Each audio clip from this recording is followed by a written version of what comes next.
148페이지네.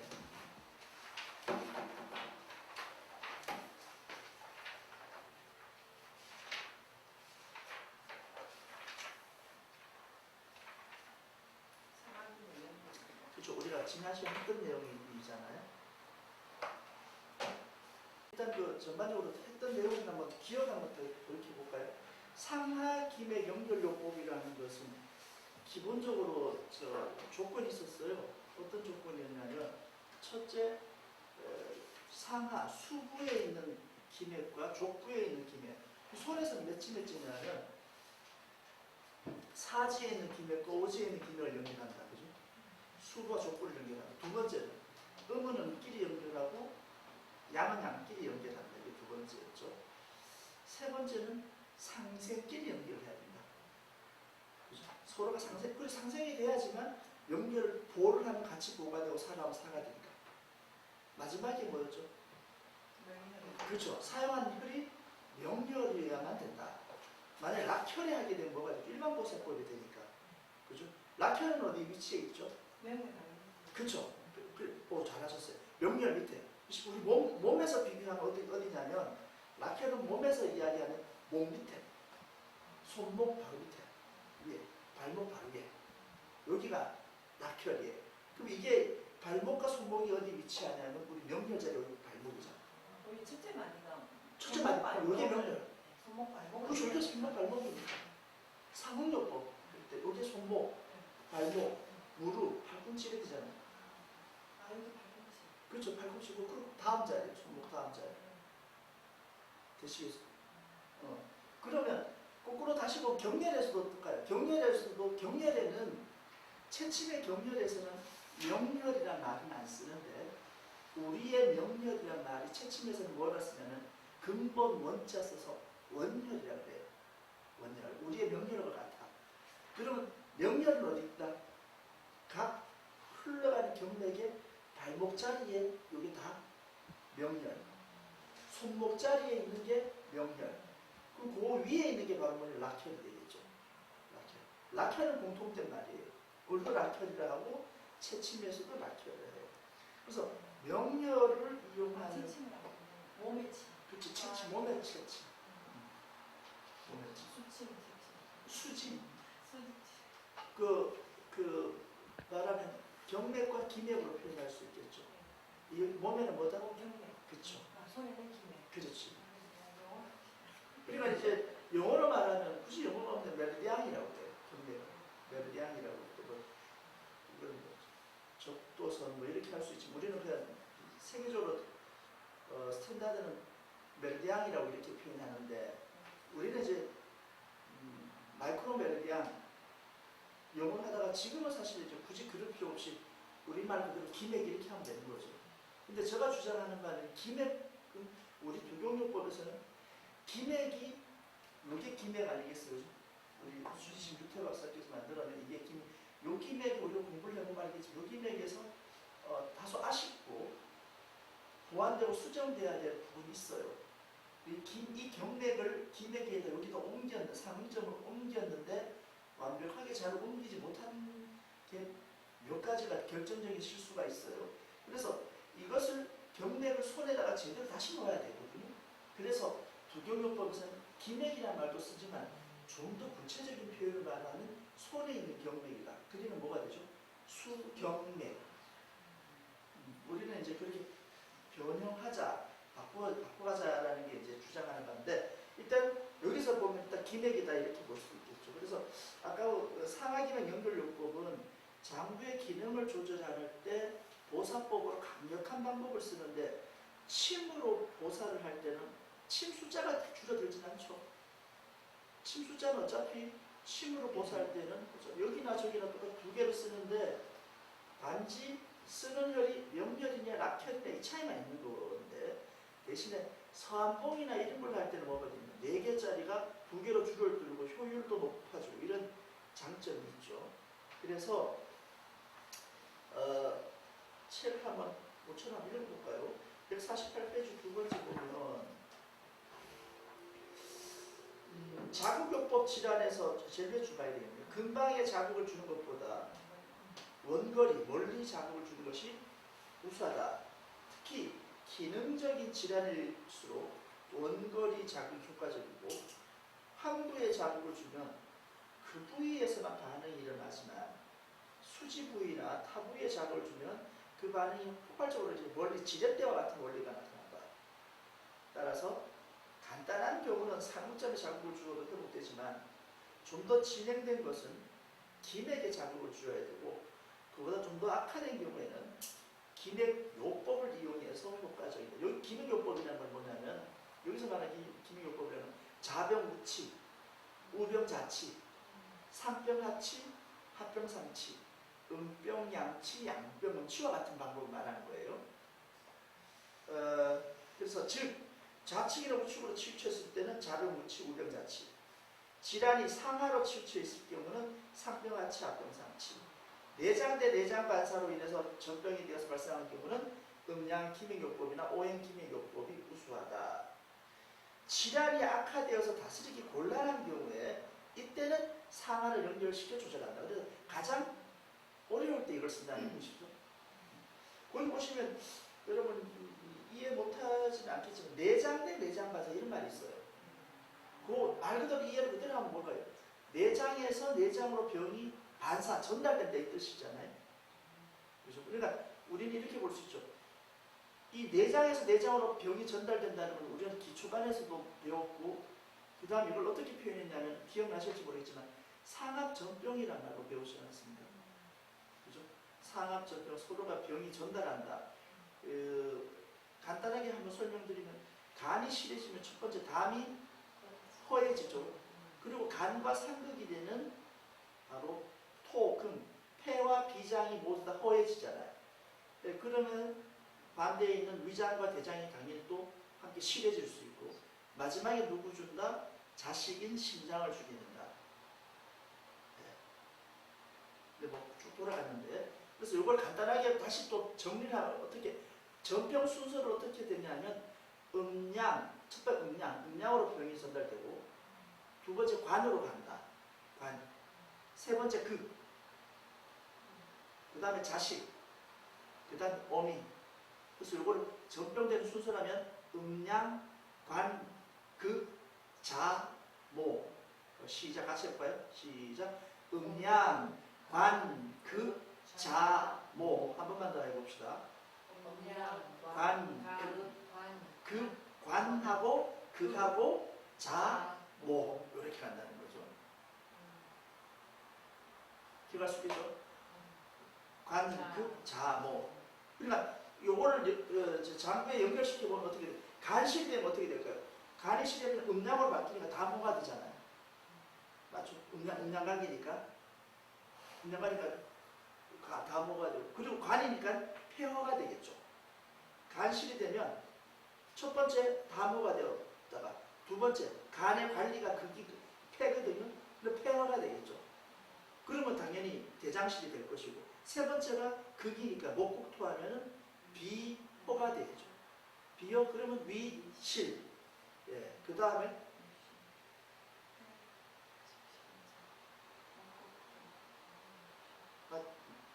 되나요? 간에서 봐야 돼요. 항상 중심이 간이니까 다시 한 번만 더요. 간실이 되면 음양이면 누가 되나요? 담호. 간과 음양관계가 누구냐 이거예요. 음양. 담이잖아요. 댐. 한 집에서.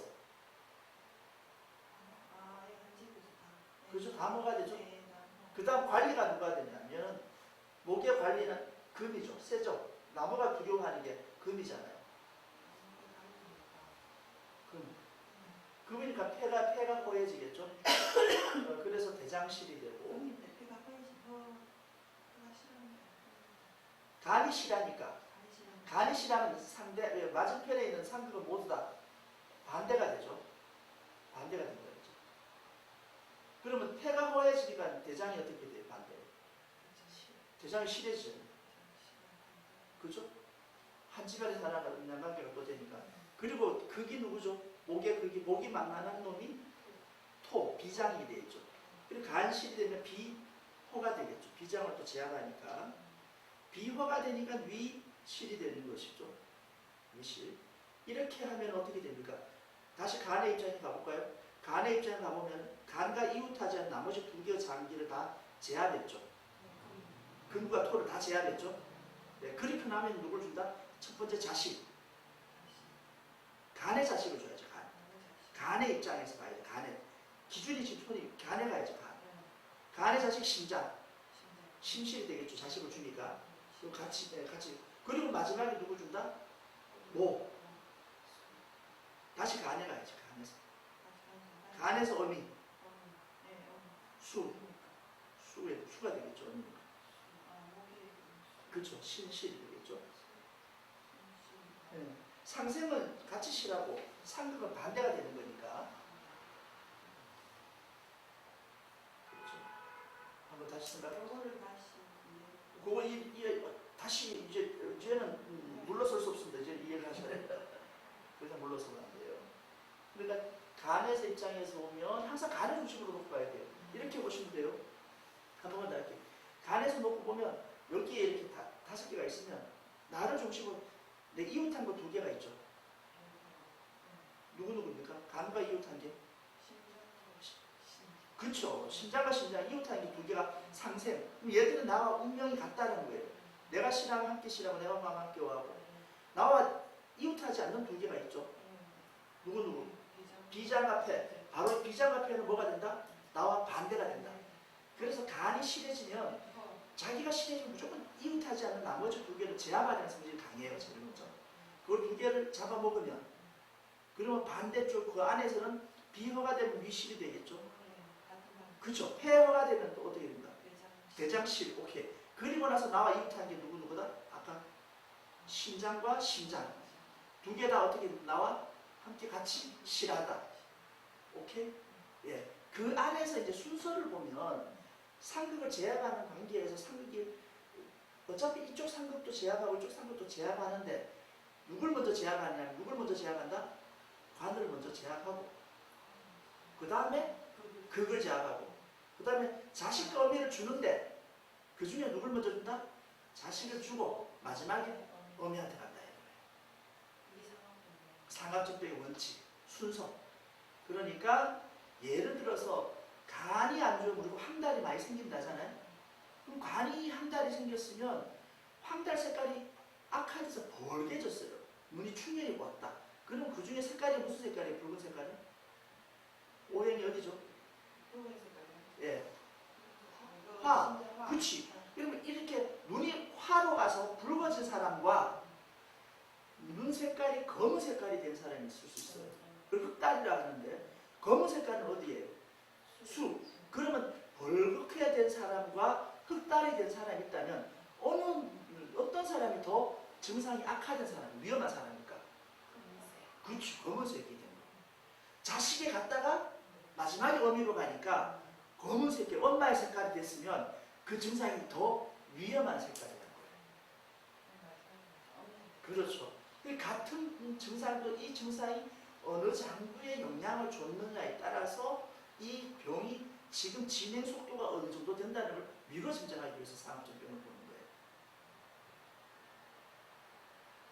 오케이?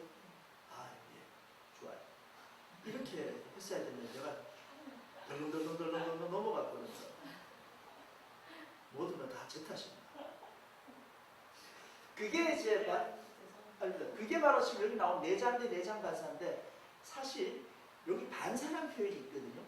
신체의 조직과 조직 간에 영향을 미치는 현상들을 반사라고 표현해요. 그럼 이 반사의 종류들을 보면 어떤 게 있냐면 예를 한번 들면 어디 여러분 그 책에 한 10줄이 있어요. 그 반사가 나와요. 내장 대 내장 반사로 인해서 전이 된다 이렇게 나오거든요. 거기 내용 나오죠. 그래서 여기 있죠. 그죠? 그래서 여기 반사란 개념은 기초에도 나오는데 이게 좀 어려운 설명을 안 드렸는데 오늘 한번 정리를 한번 해드리면 내장에서 영향을 내장까지 주는 거는 방금 원리처럼 우리가 이게 뭐였다? 상합전병의 원칙과 부합한 데 있지 않습니까? 그러면 내장에 병들면 다른 내장에도 전달되지만 우리 배를 눌려보면 배가 아파요. 우리 대장이 안 좋으면 대장점 배꼽 옆자리를 누르려고 여기 아프거든요. 딱딱하고. 그럼 이건 무슨 원리가 됐냐면 내장의 병이 어디에 반사되는 거다? 배에 반사되는 거죠. 이걸 가지고 우리는 배를 껍데기 눌러보는 거 아니에요? 그걸 체벽 반사라고 해요. 체벽, 몸벽체, 그러니까 체벽. 그러니까 내장의 질병은 체벽에도 반사가 나타나요. 그걸 이용해서 하는 게 뭐냐면 그게 복진법이에요. 그 원리를 이용해서 하는 게. 그러니까 여기 배꼽 위에 4촌, 명치와 배꼽 사이가 몇 촌, 가운데가 여기 무슨 자리가 있습니까? 중환이라서 위장자리가 있거든요. 여기를 눌려서 아프다라고 하면 이게 뭐가 되나? 결국 요 안에는 위장과 연결되어 있으니까 위장병이 있으면 위장의 내장이 체벽으로 반사돼 나오니까 여기가 아프면 내장이 아프구나 이렇게 우리가 미루어 짐작할 수 있어요. 이게 이름하여 내장 체벽 반사. 그 원리는 어떤 원리다? 이게 바로 복진법의 원리다 이 뜻이죠. 그 다음에 우리 머리가 아프면 여기 선의 상점이 나타나죠. 머리가 아프면 상점이 나타나요. 그렇죠. 팔이 아프면 팔의 상점이 나타나요. 이건 바로 뭐냐? 체벽이 아프면 손에도 나타나잖아요. 이게 수지 체벽 반사. 체벽의 증상이 손에 나타나 체벽 수지 반사. 반대로 손이 아픈 우리 머리가 아팠을 때 머리에 피 차야됐죠. 아픈 점에. 손에 차야됐는데 머리가 안 아파졌다. 이걸 가지고 손의 자극은 몸에다가 연결된다 해서 수지 체벽 반사.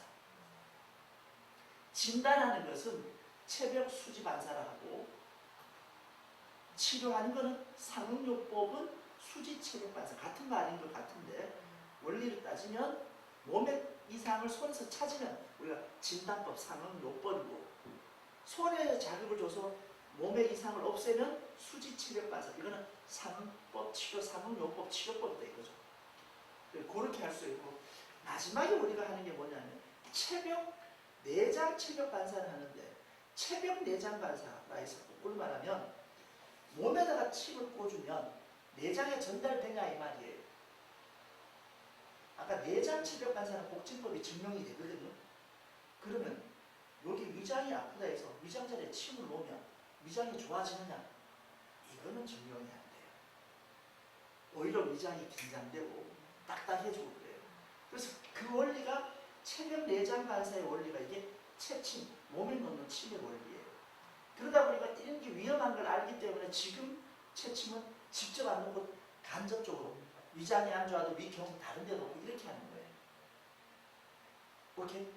네, 그래서 이런 반사가 원리가 책에도 보다 보면 나올 수 있는데 이것을 반사라는 원리를 한번 생각해 보면 여러분이 한번 원리 이해하실 수 있겠습니다.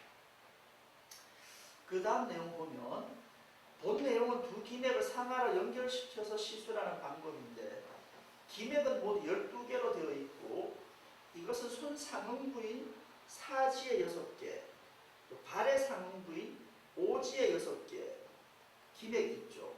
이 손 상응부인 사지와 발 상응부인 오지를 연결시켜서 이 두 개를 따로 있는 두 개를 한 개의 손으로 파악해서 다스리고자 한다. 그래서 두 개를 하나로 연결시켜서 활용함으로 효과 반응이 보다 강하게 나타난다. 이 원리가 우리가 지난 시간에 배웠던 상하기맥 연결요법이었죠. 그렇죠. 유주방향을 주의하라 이렇게 했었죠. 그래서 149페이지 한번 보시면 거기 그림 표를 보세요. 표를 보시면 음기맥과 양기맥이 있는데 음기맥은 거듭 얘기하지만 이제 앞으로 우리가 맥진을 하면서 용어 정리를 다시 한번 할게요. 음증이다, 양증이다 그러면 한마디로 말하면 음증은 장병이다 이 말이에요. 육장의 병이다 이 말이죠. 음증이다 그러면 육장의 병이다. 양증이다 그러면 뭐다? 육부의 병이다 이 뜻이죠. 굳이 장이다 부다 말을 잘 안 써요. 왜 그런가 보면 장이다 부라고 말을 쓰는 그 순간에 뭐가 되냐면 종속간이 생겨요. 왜냐 부라는 그 이름이 뭐예요? 부속물이다라는 이름이 포함되어 있기 때문에 장부라고 말을 쓰는 순간 종속적인 관계가 돼서 장을 중심으로 사고하게 되니까 이제 우리 치병할 때는 장부병이란 말을 안 쓰고 음병 또는 음증, 양병 또는 양증 이렇게 쓰는 거예요. 그래서 거기 음기맥이라는 얘기는 육장의 기맥을 말하는 건데 육장에는 팔에 있는 기맥이 폐, 심장, 심보 이렇게 있었죠. 우리 CKG 이렇게 있었죠. 다리에가 뭐 있었냐면 간, 비, 신, 간, 신, 비 이렇게 있었어요. 대신에 음기맥은 음은 지기를 받으니까 지기에 흘러가는 길은 지기는 어떻게 한다?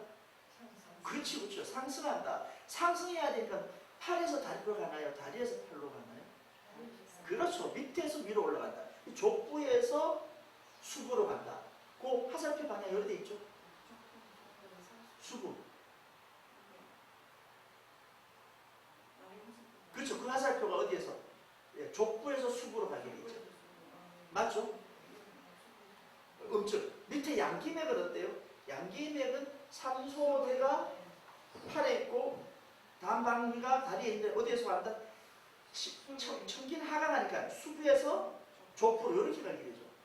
그러니까 여기서는 수부에서 족부로 연결해주면 이거는 보법이 되고 반대로 하면 뭐가 된다? 사법이 되게 되는 거죠. 그죠?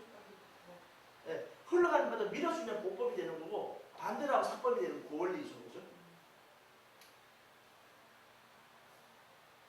좋습니다. 그래서 상하기맥 연결할 때는 상생의 연결과 상극의 연결이 있는데 여기 상극의 연결은 잊어버려도 됩니다. 상극 연결이 안 됩니다.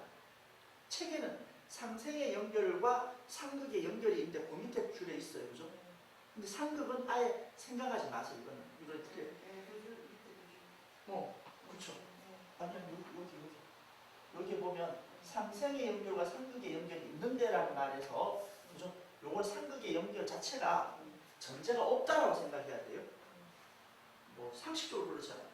상극끼리는 서로가 퍼실이 반대인데 연결하려면 같이 보가 돼요. 같이 살아야 되는데 이걸 하나는 보하고 하나는 살아간다는 얘기는 따로따로 떨어져 보는 것과 마찬가지라서 굳이 이런 개념은 억지 춘향처럼 붙여놓은 거다. 원래도 옛날부터 없었던 걸 만들어 놓은 거예요. 그래서 이제 상극의 연결이네. 이것도. 예, 이거는 그러니까 예, 개념 안 써야 된다. 이거 아예 없는 게 낫다. 이거. 예.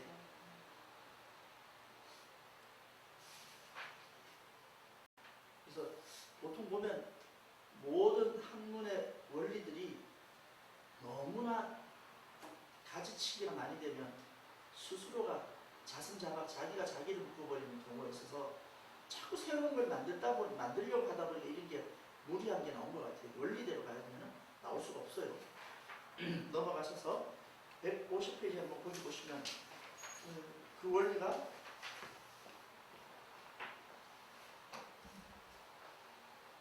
아시는 거예요. 그 그림을 보시면 A에서 B로 간다. 명렬에서 명렬로 갈 때 흘러가는 방향으로 N극이나 S극으로 보내주면 보법, 반대로 하면 사법. 우리가 지난 시간에 이걸 뭘로 했냐면 서안법으로 은색, 금색으로 해봤지 않습니까? 그래서 은색의 개념이 여기서는 N극과 S극에서 어떤 거죠? 은색. 은색이 N에 해당되겠죠? 금색이 S극 이렇게 해당될 거예요.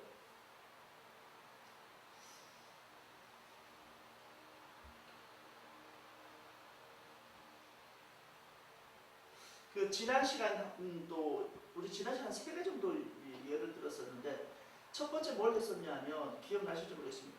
소화가 안 될 때 음식물 먹고 소화가 안 되거나 이럴 때 우리가 위장과 대장을 연결 보호를 한번 하나 했었어요.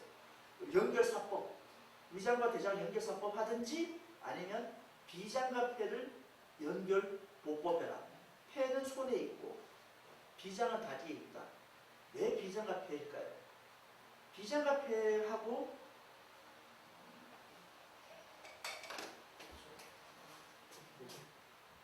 C, D, E, F 이 라인이 무슨 라인이다? 바로 물기 조절, 수분이죠. 수분 조절선입니다. 그럼 수분 조절선이라는 건 내 몸에 뭐다? 영양을 조절하니까 근데 소화가 안 될 때는 요걸 조절하는데 이 부분은 여기는 어디다? 족부. 여기는 어디예요? 수부 이래 되잖아요. 그래서 비장과 폐를 연결할 수 있죠. 요거 다리에 있고 요거 팔에 있습니다. 요렇게는 연결되나요? 폐하고 비장 연결된다 안 된다?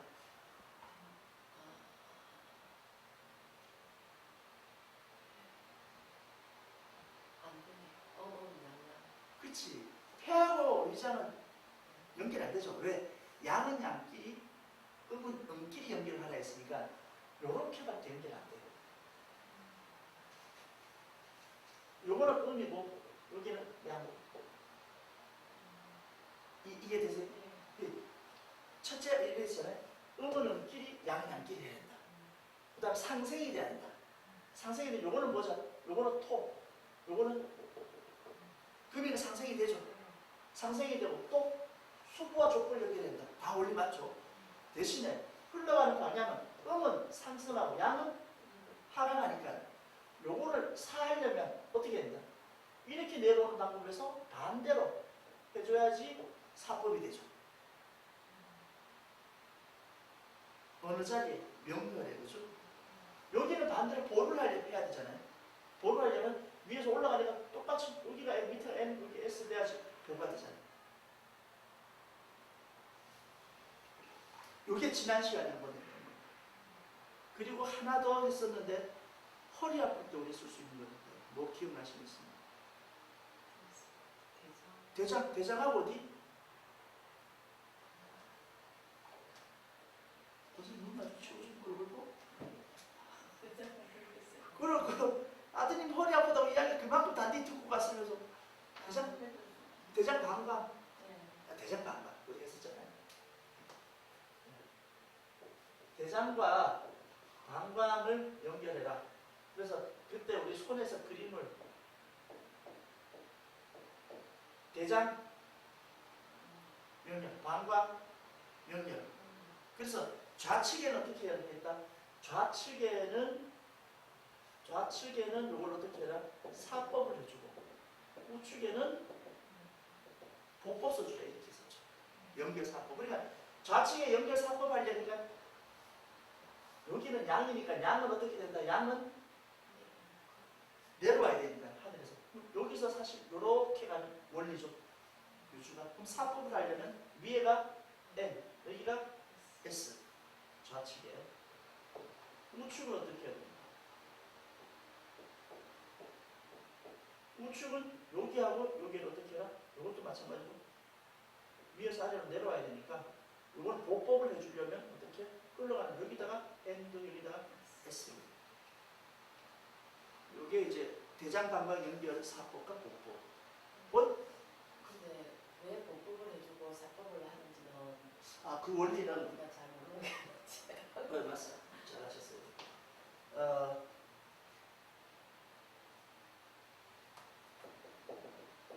디스크 추간파 탈출 중에서 제가 무슨 말이냐면 요추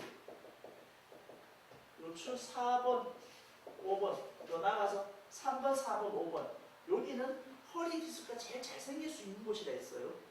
특히 요 사이 4번과 5번 추간판 여기가 요 4번, 여기가 첫 추, 4번 요추, 5번 요추 이래 되잖아요. 요 사이 간자 여기 뭐가 있다? 판. 이걸 뭐라 그래? 추간판. 사이 간자. 도트는 소리야. 그래. 요 말씀이 추간판. 척추. 척추 추자. 네. 척추 사이에 판. 그래서 판을 영어로 말하면 이게 뭐예요? 디스크예요. 음반판 디스크. 그래서 디스크라니까. 그렇죠. 디스크 그래요? 예. 변명 디스크하고 엉발력 디스크하고 같은 말인지 그러네. 똑같은 디스크입니다. 그러니까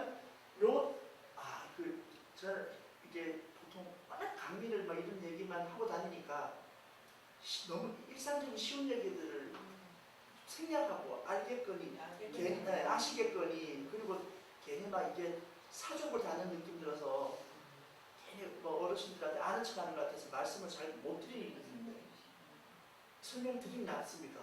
아 그러네. 아는 사람 별로 없을 것 같아. 별로 없을 것 같아. 그 디스크가 이 디스크인지. 그래요. 이게 한자나 추간판이 나옵니다. 성분이 그냥 어려워요. 그럼 말씀드릴게요. 그래서 각각 척추 사이에 다 왜 척추 사이에 그럼 이게 있어야 되느냐? 그러니까 뼈는 척추가 사실 이 뼈가 여기 돼 있잖아요. 여기 튀어나왔잖아요.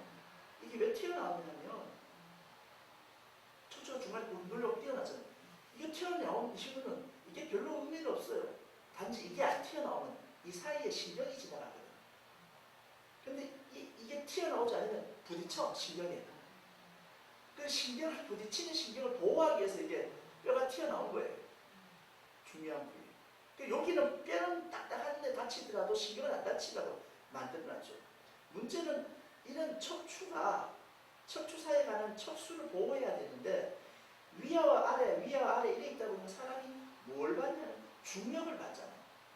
위에서 중력을 받아서 내려앉으니까 체중을 견뎌야 되는데 체중을 견디다 보니까 뭐가 생기냐면 이게 만약에 3번, 이게 4번, CT를 여기 5번 있다. 그럼 위에서 압력을 주어지면 이게 견디지 못하는 그래서 요 사이로 어디게 지나간다? 요 사이로 척수관이라고 해서 신경다발이 지나가요. 신경다발이 지나가는데 이 척추와 척추 간판, 사이판 요 판이 어떻게 되어 있냐면 요 충격을 흡수하도록 튜브처럼 되어 있어요. 자동차 타이어처럼. 그래서 여기가 요 타이어처럼 이렇게 되어 있어요. 맞죠? 실험하게 되면 그런 걸 키운다 있는 거지. 그러니까 여기가 뭐가 있냐면 요걸 가지고 요 안에 뭐가 있냐면 요 안에 뭐가 있을까? 물이 들어있어요. 이걸 가지고 수액이라고 해요. 저 눌러가지고 지금 물이 있으니까 점성이 있으니까 여기 찌그러지면 이렇게 누르고 저기 찌그러지면 이렇게 충격을 유연하게 받아들여요. 시술할 땐 저런 걸 넣어가지고. 그치. 만약에 이 상태가 정확한 이게 디스크처럼 생겼잖아. 동그랗게. 그래서 요게 어느 충격을 어느 정도의 이게 범위인데 너무 급작스럽게 많이 받으면 이게 완전히 옆으로 튀어나갔거든요. 찌그러지고. 튀어나가버리면 어떻게 돼? 요 수액이 뭘 누른다? 요 옆에 지나가는 신경을 눌러요. 수액이. 그래서 이거 추간판이 디스크가 튀어나와서 신경을 압박한다. 이렇게 하는 거예요. 이 상태를 헤르니아라고 해요. 이렇게 압박해진 그 상태. 헤르니아라고 해요. 그래서 이때는 어떻게 하냐면 이 신경 자체를 끊어버리는 거예요. 보통. 척추 하면 끊어버려요. 아예 신경을 안 하게끔. 아니면 구멍을 따로 넣어가고 여기 따로 구멍을 뚫어서 구멍 속으로 다시 집어넣는 시술을 하기도 하고. 근데 디스크 수술의 대부분의 디스크 수술은 여기 보시다시피 1년 정도 지나면 디스크가 전부 다 모두 다 그 신경들이 다 다발이 있는데 이 신경들이 결국은 5년 길어야 5년 1년 이상 되면 수술한 사람과 안 한 사람이 거의 같은 상태가 돼요. 결과가 거의 좀 같아요. 그 당시에 충격과 통증을 수술을 하는 급격한 자극을 통해서 이식을 호도하고 바꿔서 전이시킬 수 있는데 중요한 것은 바로 이 척추를 세워주는 거다. 척추는 아무 힘이 지어져 놔도 어떻게 될까요? 뼈니까 무너지겠죠. 누가 잡아줘야 돼? 그렇지. 옆에 근육이 잡아줘. 그 등 근육이 발달해야지만 척추가 쓰는 거예요. 나이가 들면 그 힘이 없어져요. 무슨 힘이? 가슴 운동하는데 그런 거 있는 거예요. 사실 제일 좋은 방법이죠. 등 근육, 특히 허리 근육과 등 근육인데 문제는 그것은 이제 근육에 대한 문제고 그러면 이 근육을 약하게 만드는 건 무슨 원인이냐? 근육을 약하게 만드는 원인이 바로 이 척추를 잡아주는 이 근육이 있잖아요. 요거는 디스크인데 그럼 디스크는 위로 아래로만 잡아줘요. 근데 이게 벌어질 수도 있잖아요. 허리가 굽히면 이렇게 벌어지겠죠. 벌어지면 무한정 벌어지면 떨어져 버리잖아. 이 무한정 벌어지지 말라고 잡아주는 게 그게 인대. 반드시 알겠네요. 하나는 멀리 잡아 늘어지지 말고 하나는 찌그러지지 말라고 이렇게 인대. 이 인대를 보호하는 게 이게 근육. 이 근육이 수축되고 근육이 딱 땅땅해지고 굳어지면 이 뼈가 물려져요. 그럼 근육이 왜 단단해지냐? 거기 혈액순환이 안 되거든요. 긴장한 우리 몸에 쥐가 나듯이 여기가 자꾸 지속적인 스트레스를 주게 되면 근육이 굳어지죠.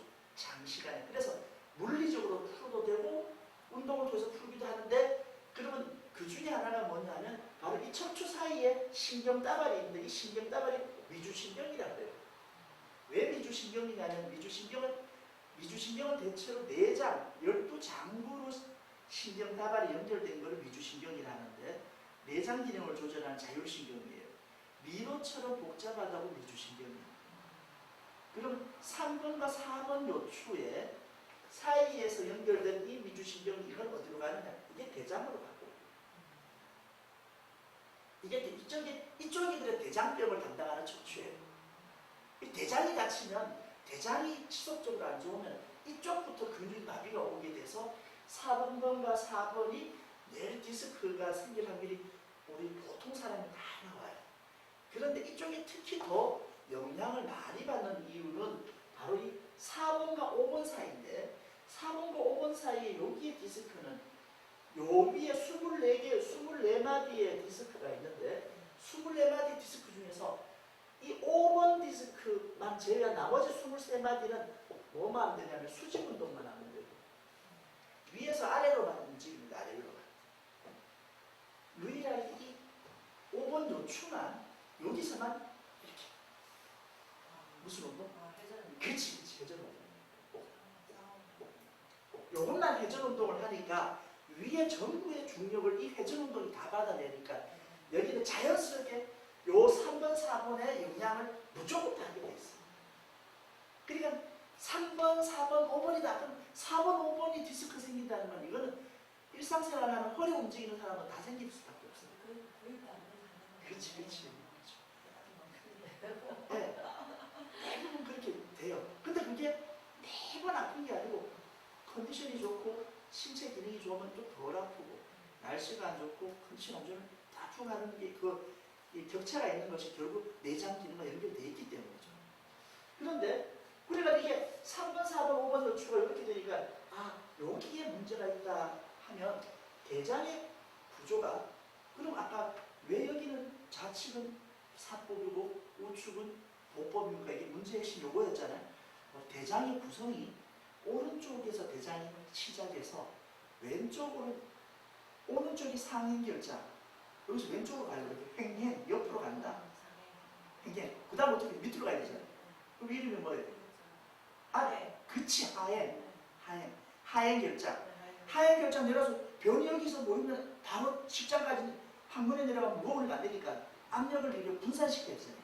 분산 어떻게 시켜? 일직선으로서 푹 내려갈 거 아니에요.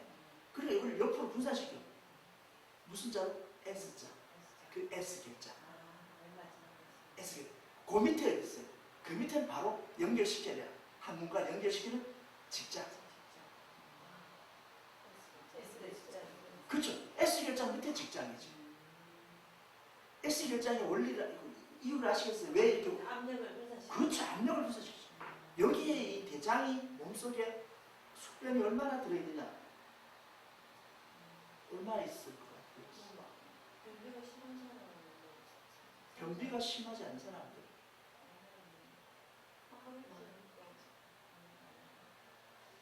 60kg 사람 기준하면 몸무게가 60kg인 사람의 이 안에 평상시에 얼마 정도 들어있을 것 같아요? 보통 한 5, 6kg, 8kg 가졌어요. 어마어마히 많아요. 전부 다 돈이야. 이 무거운 거를 계속 우리가 핸드백 10kg짜리 들고 있으면 어떻게 나가요? 여기 있는 거야 계속. 달고 다니지. 그렇죠. 그럼 여기 달고 다니는 게 오른쪽에 들고 있는 게 아니고 어느 쪽에 보관하겠어요? 일단 계속 밀어내니까 왼쪽에 쌓이는 거야. 왼쪽에 쌓이는 건 왼쪽이 우측의 대장과 좌측의 대장은 같은 대장이라도 이런 거 운명은 완전히 달라요.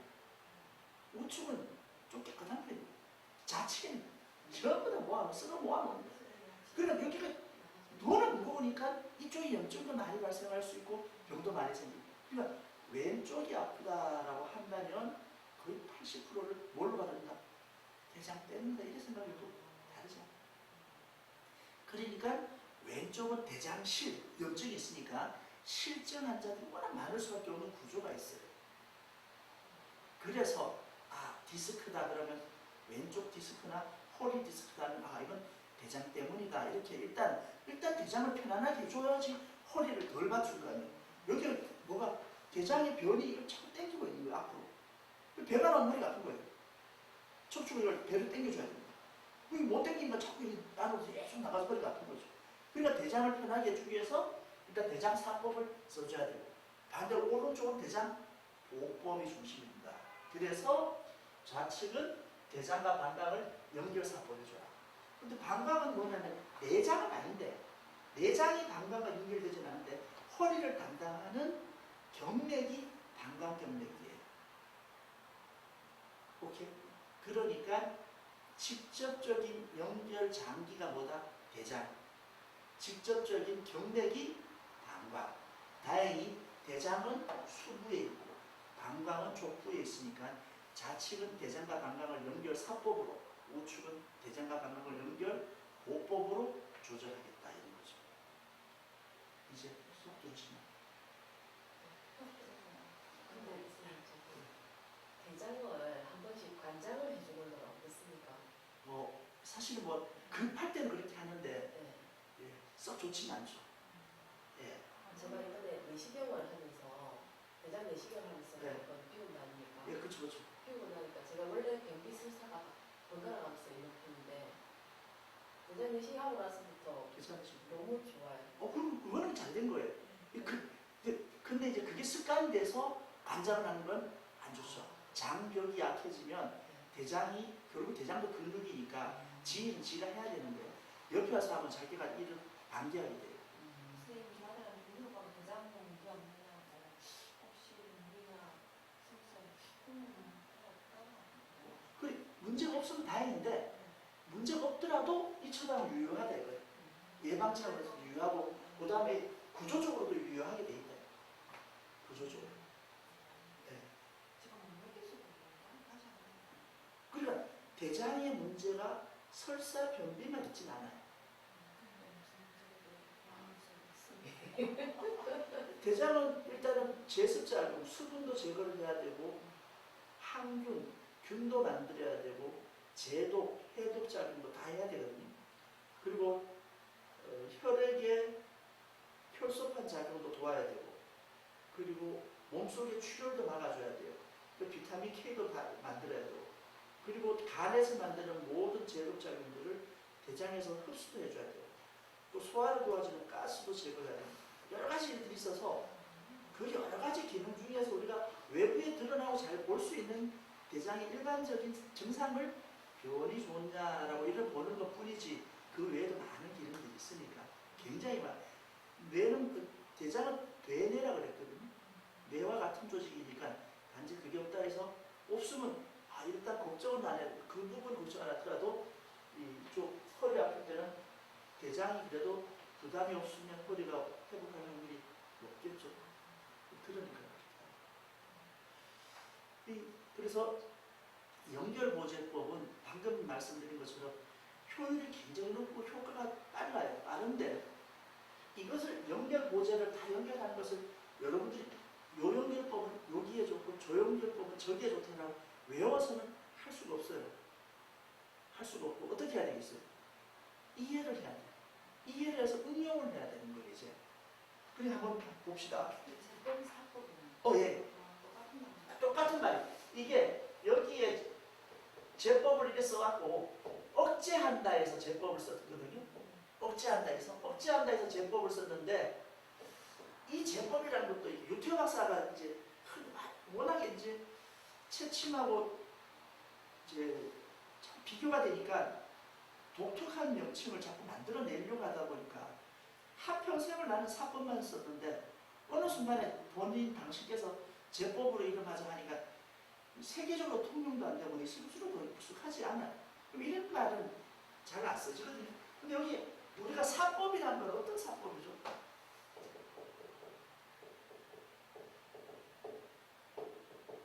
보법은 뭐 당연히 보충할 보자니까 보법 보태주는 건데 사법은 뭐예요?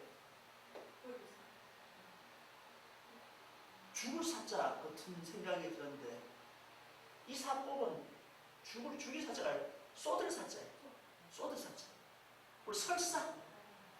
그러니까 남는 기능을 쏟아내는 거예요. 우리 몸의 기능이 에너지 넘치는 걸 쏟아내게 만드는, 없애는 거예요. 사법. 근데 이제 이해하기 좋게 아주 제어하고 죽이고 없애고 하는 방법이다 이렇게 생각하시는 거죠. 저는 아직도 이제 보제법이란 말보다는 그냥 보사법, 이게 그냥 막 보사법이 저통에도 맞고 그대로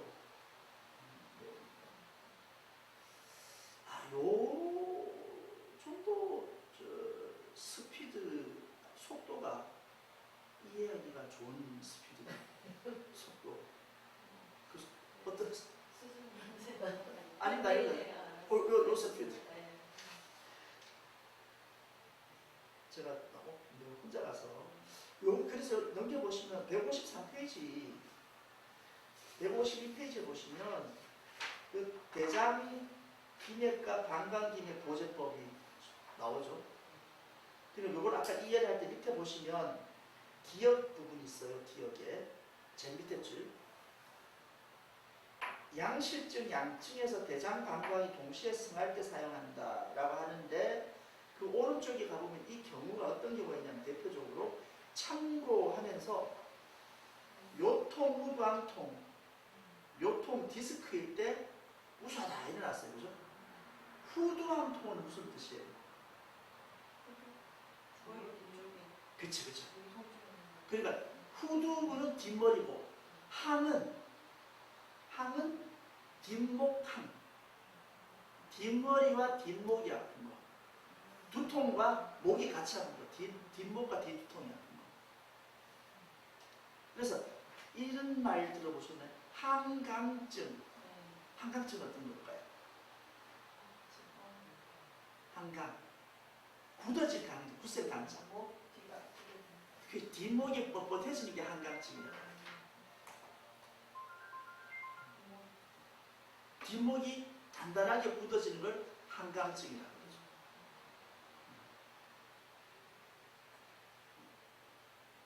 그래서 목은 한문으로 말하면 완벽한 목이 없죠. 목을 한문으로 말하면 뭐가 되냐면 목을 한문으로 말하면 경항부가 돼요. 경항부. 우리 총경동맥 할 때 경 쓰잖아요. 그 경자가 안목경이에요. 안목을 경이라고 그러고 뒷목을 항이라고 해요. 구분해놨어요. 그래서 경항부라고. 그래서 한강증은 뒷목이 아프고 우리는 그냥 단순히 목 이렇게 하는데 왜 굳이 안목과 뒷목을 구분했을까요? 안목과 뒷목을 구분하는 굳이 이게 안목 경부, 뒷목 항부라고 이야기한 거는 뒷목이 안목과 완전 구조가 다르기 때문에 뒷목은 뭐가 지나가냐면 뒷목은 우리 지주, 몸에 있는 가장 중요한 되뇌에서 몸으로 전달되는 척추신경이 처음으로 분절되는 지점이에요. 그래서 되뇌의 연수가 뒷목에 여기 있거든요. 뒷머리 제일 아랫부분이 연수가 있는데 이 연수가 바로 자뇌와 우뇌를 연결해서 신체로 내려가기 바로 직전에 있는 자리가 여기 연수예요. 그리고 요 밑에 있는 칠경추, 경추란 이 자리는 바로 뇌와 직접 연결된 부위라서 안목과 달리 만져서는 안 되는 부위라는 거예요. 그러니까 그 수많은 우리가 목 디스크 환자도 많고 목 아픈 사람 피곤하면 목부터 아픈데 그 목에는 침 놓을 자리가 하나도 없어요. 여기는 만져서도 안 되고 건드려서도 안 돼요. 모든 동물의 생명이 달려있는 곳이에요. 그래서 이 수지침 안 배우고 채침 안 배워도 이 야생 맹수들이 동물 잡을 때는 뒷목을 한 물고 끝나는 거예요. 네. 목에서. 그렇죠. 또 사람 몸도 자기 목을 자기가 만지는 게 괜찮은데 뒷목을 잡으면 안 돼요. 이건 무조건 안 좋아요. 그렇죠. 뒷덜미 잡는 거는 이거는 생명에도 위험하고 건강에도 무조건 안 좋아요. 마사지 하는 게 뭘 하든 뒷목은 손도 대지 말아야 돼요. 여기만 잡으면 혈압이 올라가요.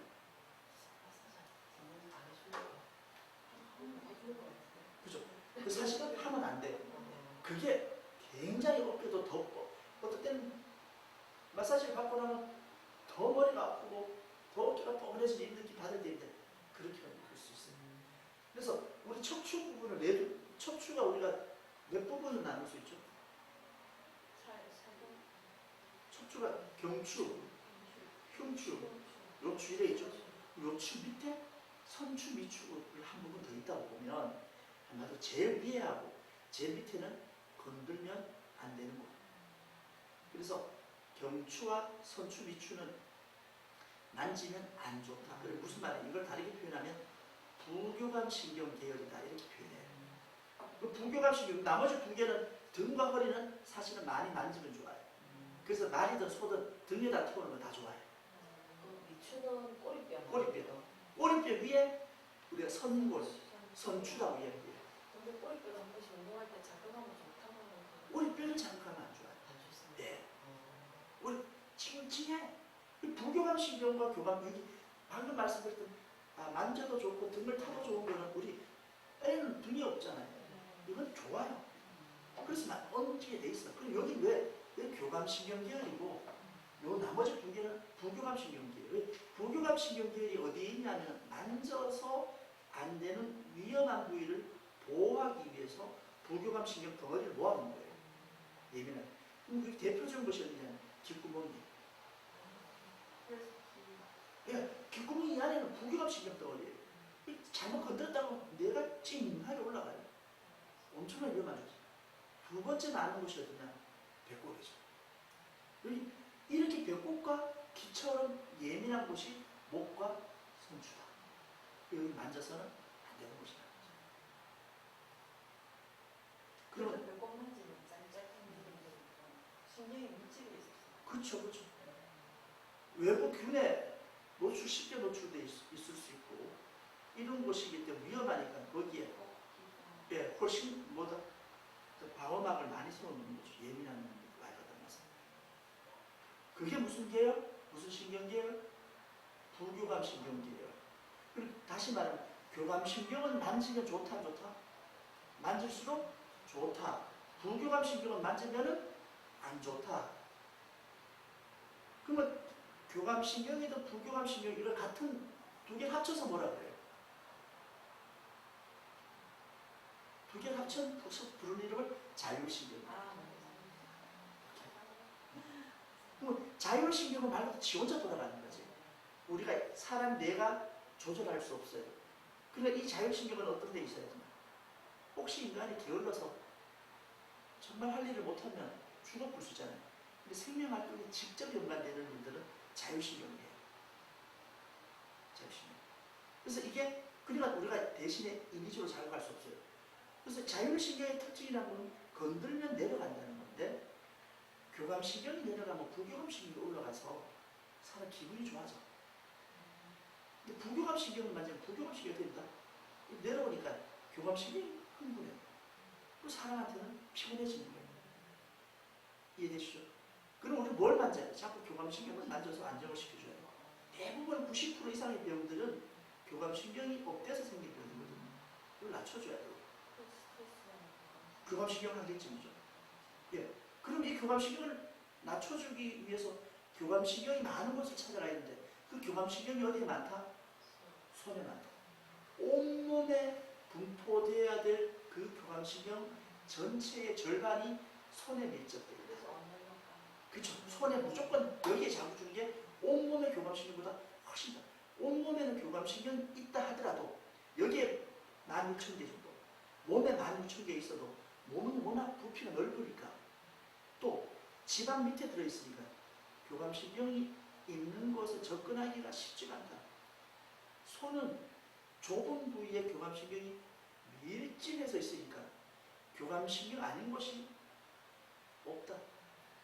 그리고 피부 1, 2mm 바로 밑에 교감신경이 있으니까 금방 자극되고 신경을 그대로 전달해요.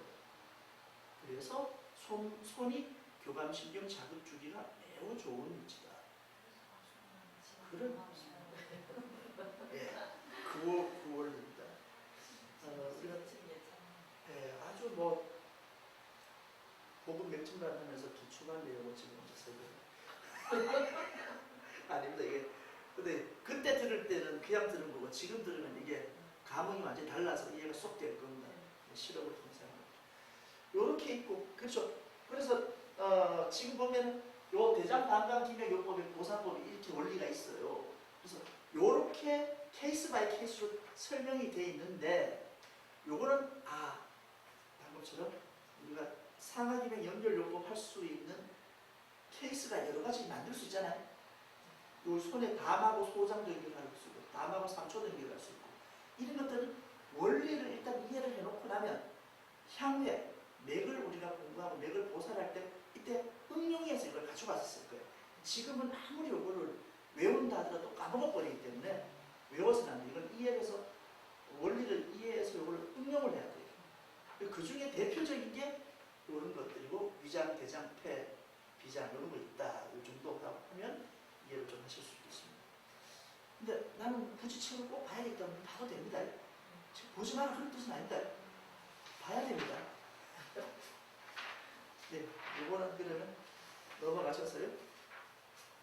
165페이지 한번 보시면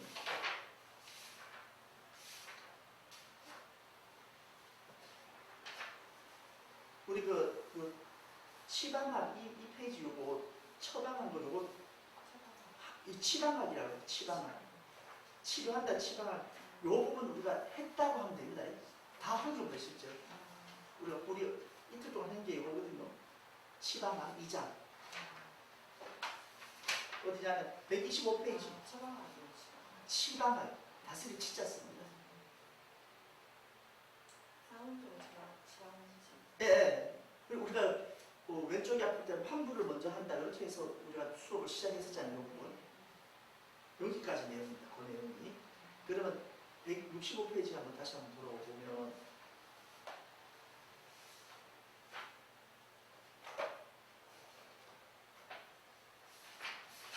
여기에 있는 서분요법 이건 이야기 해줬네 제가. 왜 서분요법이냐? 뭐 수업 이야기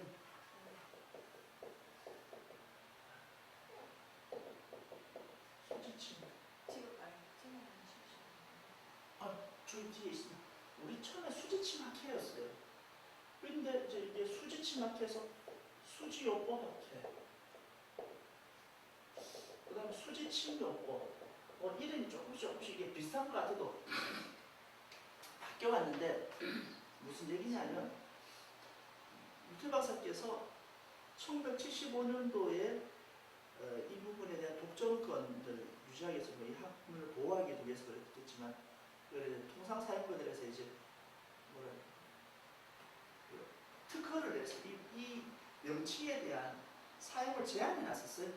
그리고 이제 그러니까 수지침이란 말을 수지침, 수지요법, 수지 이런 말은 책을 쓸 때 그 이름을 못 쓰게 해놨었는데 이게 30년 보호 기간이 75년도니까 2005년도까지 그래서 사실 그간에 뭐 수지침을 빙자한 사건도 많고 했는데 30년이 지나서 지금은 수지요법이란 내가 책 이름도 지금 나가 맥으로 보는 수지침, 대뇌로 보는 맥으로 보는 대뇌, 차원에 수지침 이런 이름 쓰듯이 지금 쓸 수 있어요. 그러니까 이분이 2005년도, 2003년도부터 고민을 한 거예요. 수지침 이름이 앞으로 독점권이 없으면 새로운 독점권을 만들어야겠다 싶어서 서금요법이라고 만들면서 이게 좀 어설프니까 서금의학이다라는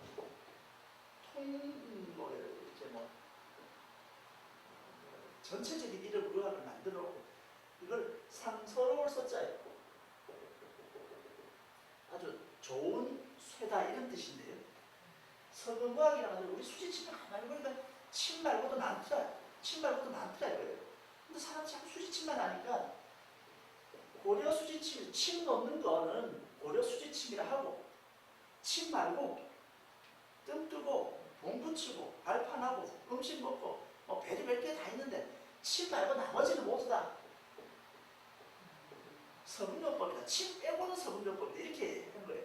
그래서 수지침하고 서금요법을 합친 게 서금의학이다. 이렇게 이제 본인이 이거를 뭐 창시하다시피 다시 한번 또 나온 거예요. 브랜드로. 근데 결론적으로 지금 뭐 이것도 저것도 안 되고 수지침이란 명칭만 오로지 이 좋은 브랜드를 사람들한테 잊혀지게 돼서 나오게 된 거죠. 원래도 다시 원래 수지침으로 가야 되는 건 맞는데 이것을 그래서 학회가 이렇게 한 20년 동안 진행해 오는 동안 여전히 이거 말고 수지침만을 고집해온 사람은 전국에서 위에 안 나오는 거예요. 우리 사무실에서는 뭐 다른 물품이 별로 없잖아요. 수지침만 오로지. 그런데 이 책 이름이 뭐예요? 그러니까 이 책을 아무리 끝을 살펴봐도 이 안에 뭐가 빠져있다? 수지침은 없다. 이 책에는 수지침 얘기는 침 놓는 얘기는 하나도 없어요. 원리만 있지.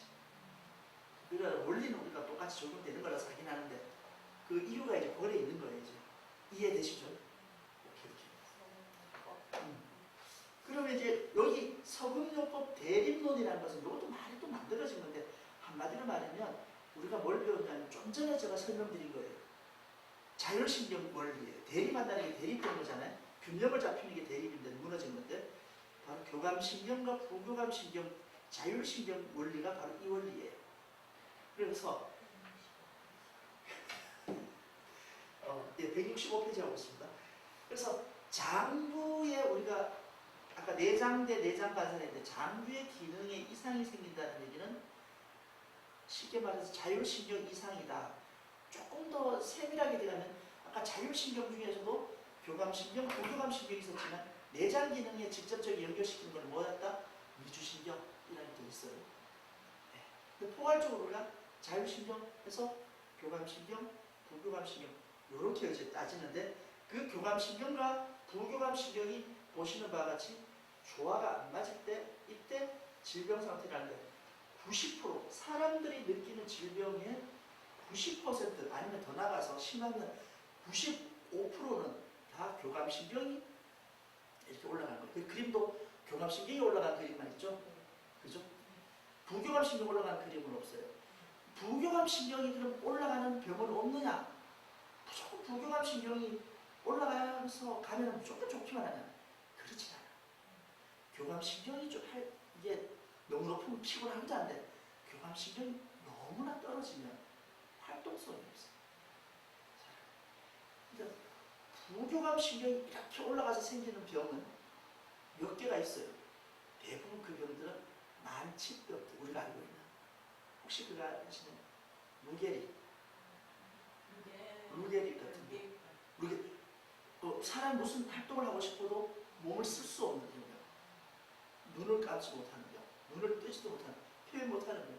뭐 이런 여러 가지 병들이 대부분 그러한 병들, 활동성이 없어지는 병들. 이 대부분 부교감신경 우위의 난치성 질환들이에요. 그 말고는 거의 95%가 다 뭐다? 교감신경 우위의 항진증의 병이다. 그러니까 이런 부조할 때는 어떻게 했다? 교감신경을 억제를 시켜주고 교감신경을 자극을 주는 것이 그 자체로도 치료다.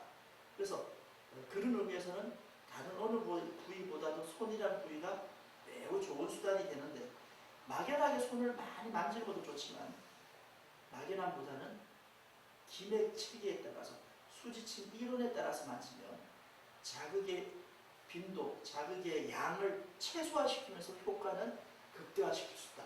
그게 대립론의 핵심입니다. 예, 거기 보시면 166페이지에도 보면은 다 교감신경이 우위에 가 있죠. 다 이렇게 되어 있습니다.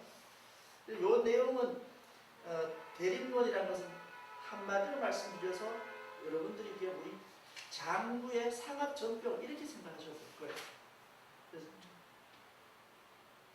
거기 보시면 166페이지에 밑에 장부의 자율신경 분포 잠깐 읽어보면요. 자율신경은 각 장부에 특히 많이 분포되어 있죠. 각 장부에는 미주신경이 부교감신경 계통이죠. 미주신경만 분포된 것이 아니라 교감신경도 같은데, 그러므로 장부에서 교감신경 항진인가 미주신경 항진인가를 분별해서 기능을 조절할 때 조절할 수 있다. 내장과 기관에는 미주신경이 제일 많이 분포되어 있어서 시상하부에서 나온 미주신경은 되뇌, 눈, 코, 귀, 입, 식도 이런 것들에 대해서 분포되어 있죠. 이게 여러분 시상하부 요것도 좀 어렵죠. 뇌구조를 이야기하는데요. 뇌구조. 잠깐 설명을 한번 다시 드릴게요.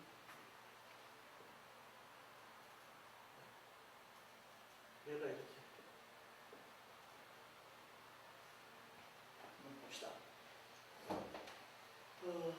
뇌 세포는 생성됩니까? 안 됩니까?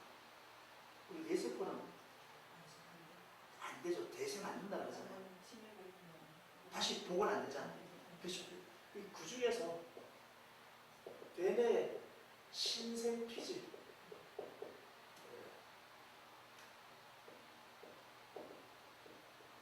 아마 제일 껍데기에 있는 피질이 있어요. 피질. 이게 뇌 끝에. 이거는 인간한테만 있어요. 사람은. 여기에 뭘 하냐면 여기 자극을 꺼 하시면 새긴다. 각 새기는 거. 새기는 거. 여기에다가 모든 걸 새기는. 지금 책을 보고 글을 쓰고 할 때 이게 여기 새겨져. 그러니까 기억이 일단 여기서 일단 거기서 일단 받아줘. 그래서 사람의 인간만이 가지고 있는 거야. 그래 인간만이 저 피지를 조금 가지고 인간이 어떻게 할 수 있냐면 막 그거는 화장을 할 수가 있어. 치장을. 또 대뇌 피질에서 모든 자극을 받아요. 자극을 받으면 이 자극을 다시 이걸 이제 가공하는 본연의 체계가 있는데 그 체계가 변연계라는 체계가 있어요. 요거는 모두 동물들이 다 가지고 있어요. 그 인간만이 외부 자극을 받으면 그래서 이 신생 피질이 막 주름이 많이 질수록 많은 정보가 들어가는 거예요. 많은 정보가 들어가요. 그러니까 눈에 스트레스를 주고 입에 스트레스를 주고 하는 게 선제는 머리가 이렇게. 그죠? 맞습니다. 주름이 많다. 주름이 많다라고 표현하면 생긴 모습이고 주름이 많다는 이유는 뭘까요? 대뇌 피질 표피가 면적이 넓어진다. 정보 용량이 많아진다. 제한된 공간에 표피가 넓어지는 거잖아요. 오케이. 그러니까 뭘 하셔야 될 것 같아요. 그러니까 제일 잘 새겨지는 게 뭐냐면 스트레스를 주는 건데 첫째는 눈 스트레스. 눈으로 보는 거. 새로운 걸 자꾸 보는 거. 근데 우리 안광보다 높은 거를 보면 안광의 빛이 뺏겨요. 우리 너무 밝은 빛 보면 눈이 어두워지잖아요. 뇌가 다 뺏겨. 그래서 우리가 사실 유튜브, 핸드폰 보고 공부하는 건 헛간이에요. 안 세게 요 스트레스가 안 되니까. 그때 좋죠. 그보다 더 좋은 건 말하는 거. 제일 잘 되는 건 쓰는 거. 세게 눌렀으면 여기도 세게 가게 돼요.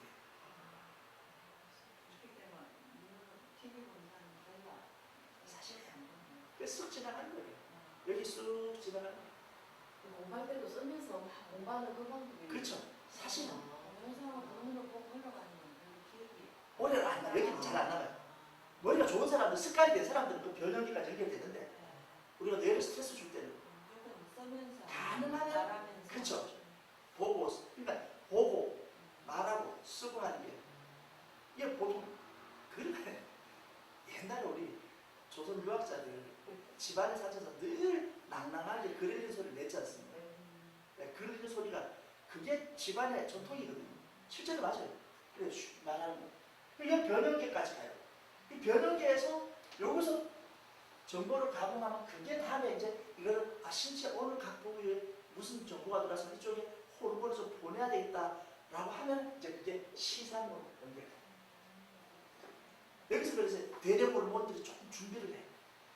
그래서 시상에서 딱 준비되고 나면 대뇌 호르몬의 총체적인 말하자면 메인 브레인이 요 시상 하부에 있어요.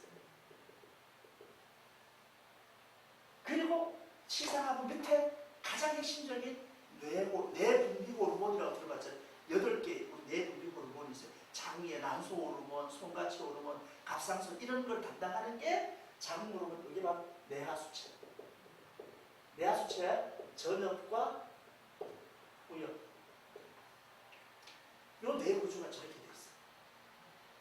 그러니까 여기서 말하는 자율신경에 호르몬을 준다는 것은 여기서 거의 다 하거든요. 그럼 우리는 수지침 자극을 주고 어디 가냐? 처음에 여기 가. 근데 반복해서 계속 자극을 주니까 어디까지? 여기 가야 돼. 처음에 처음에 갈 때는 자극이 되면 여기까지 아닙니까? 횟수를 반복할 수 네, 지속적으로 반복을 줄수록 그 길이 열려요. 예. 그 다음에 이 안으로 갈수록 나오는 호르몬들의 성질이 어떠냐? 호르몬이 저 위에서부터 시상에서부터 호르몬 나오는데 저기서는 신경 호르몬을 해서 매우 속도는 빨라. 속도가 빠르다면 쫙쫙 분무기처럼 나가려면 기름처럼 찐득찐득하면 못 나가잖아요. 물처럼 맑은 물들이 호르몬이 나와서 반응 속도는 빠른 반면에 오랫동안 기억이 안 되는 것들이에요. 근데 이 뇌하수체 안으로 갈수록 점점 호르몬의 진하기가 어떠냐? 진하고 굵고 텁텁하고 한 번 나왔다면 오래 가요. 안 빠져. 한 번 나오기가 어렵지 나왔다면 몸속에 오랫동안 기억하고 있어요. 그럼 이때까지 갈 때도 어떻게 해야 되냐? 지금처럼 평상시에 침, 뜸, 작은 걸 손에서 계속 줘놔요. 그러니까 물을 항상 한 80도, 90도 데워 놓으면 진짜 필요할 때 10도 올리는 거는 그때는 정말 필요한 사람이 딱 해주면 되는데 침을 한 번도 안 받고 있다가 어느 순간 급하다 가서 침을 하면 안 돼요. 효과는 있지만 앞에 80도, 90도 만들어놓은 사람보다 이 정수의 효과는 없죠. 그래서 지금처럼 이렇게 침을 놓고 계시잖아요. 그럼 우리 고수님 같은 분, 수님 같은 분이 정말 몸이 안 좋을 때 뇌에 큰 문제 있을 때 이때 침 맞으면 바로 그래서 쑥 올라가요. 기반돼 있었지. 예. 그래서 우리 공부하시는 분은 저한테 도움이 필요한데 굳이 1도부터 80도, 90도 올릴 때까지 내 인대까지 와서 도움 필요하지 않다는 거야. 그거는 자기가 만들어 놓을 수 있어요. 쫙 이렇게 가죠. 근데 대뇌피지는 저거는 스트레스를 받으면 저도 많이 사라져요. 사라지고 없고 사라지고 없고 대표적인 경우는 담배 피우고 술 먹고 이런 건 없어지죠. 그리고 이게 싹 카페인 중독이나 이런 거 되거나 알코올 중독이 되면 싹 사라져요. 그럼 이게 뇌뇌피지, 신생피지 딱 중독이 되거나 탁 없어졌다. 스트레스 받아서. 그럼 뭐가 난다? 저게 싹 사라지고 나면 변형기가 나가요. 그래서 네 발로 걸어다니까. 네, 실제로 똑같아져요. 그러니까 인간이 가지고 있는 특성이 대뇌피질인데 저 피질의 습성이 여기에 마비가 되면 그건 지난해랑 똑같은 거 같아요. 네발 달리는 습성과 똑같이 되는 거예요, 사실. 그래서 우리 그래서 침 자극을 주면 어떻게 되냐면 신경 호르몬,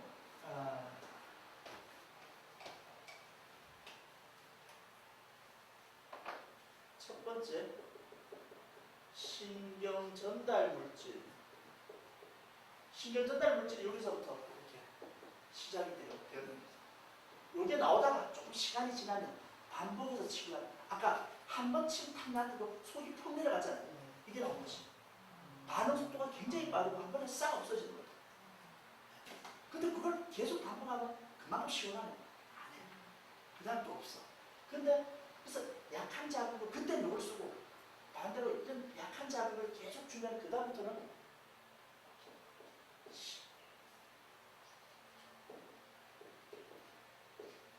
신경 자극 호르몬.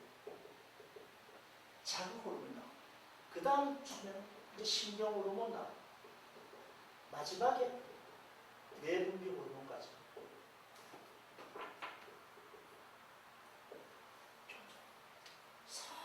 서서히 우리가 반복적으로 자극을 줘야 되는 이유가 여기 있어요. 서두르지 말고.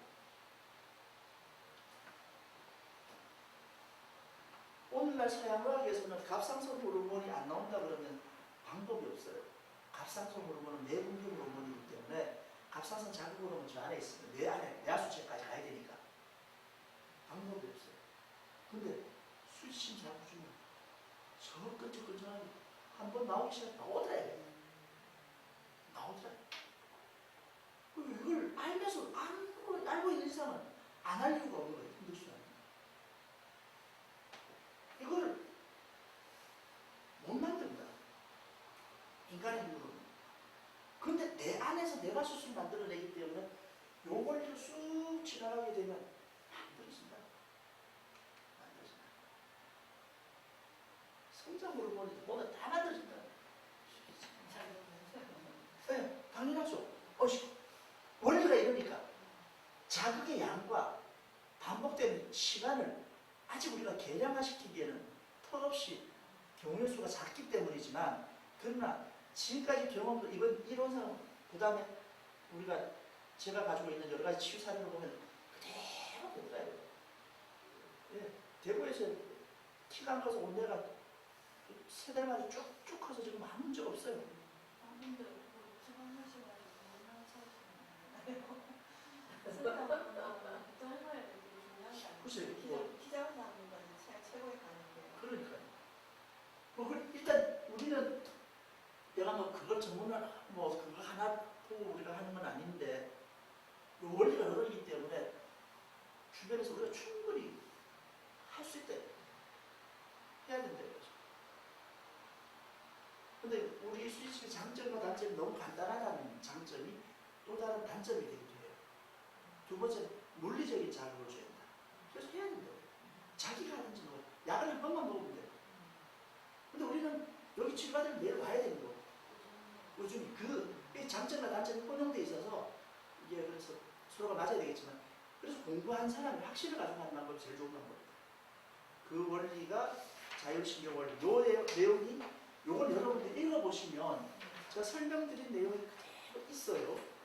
꾸준히 해야 된다는 게 사람마다 편차가 있나요? 좀 그건 좀 편차가 있을 수 있는데, 어느 정도의 기간이라요? 우리 흔히 노마다하게 평균적으로 이야기할 때 사람의 신체 조직이 재생되는 기간들이 보통 한 80일 정도가 걸려요. 뭐 조직마다 다르게 발톱, 손톱은 뭐 6개월 정도, 5개월에서 6개월 걸리긴 하는데, 보통 훼손된 신체 티슈, 조직이 소멸되는 시간이 한 보름 정도 걸리고, 새로 재생되는 시간이 한 65일에서 70일 걸린다고 해요. 그렇지만 오버아웃하면 약 3개월 정도가 되면 사람 밸런스가 모두 다 바뀌는 것을 충분히 확인할 수 있다는 거죠. 그래서 뜸을 떠도 3개월은 뜨라는 거예요.